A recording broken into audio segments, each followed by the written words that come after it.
Kisah motivasi belajar dari Ibnu Hajar al-Asqalani. Suatu ketika saat beliau masih belajar di sebuah madrasah, ia terkenal sebagai murid yang rajin. Namun ia juga dikenal sebagai murid yang bodoh, selalu tertinggal jauh dari teman-temannya. Bahkan sering lupa dengan pelajaran-pelajaran yang telah diajarkan oleh gurunya di sekolah, yang membuatnya patah semangat dan frustasi. Beliau pun memutuskan untuk pulang meninggalkan sekolahnya.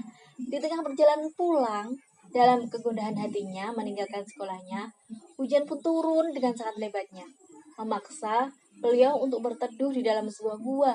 Ketika berada dalam gua, pandangannya tertuju pada sebuah tetesan air yang menetes, sedikit demi sedikit jatuh melubangi sebuah batu.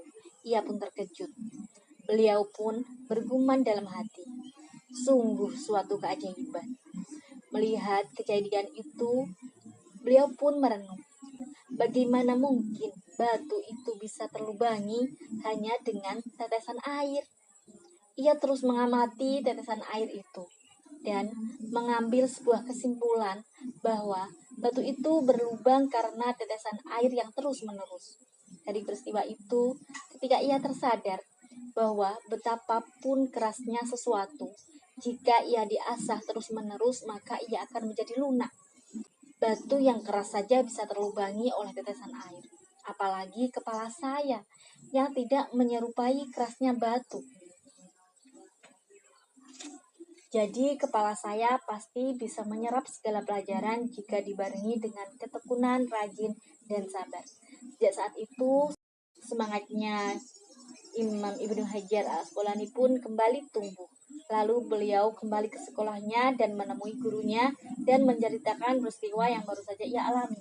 Melihat semangat tinggi yang terpancar di jiwa beliau, gurunya pun berkenan menerimanya kembali untuk menjadi murid di sekolah itu.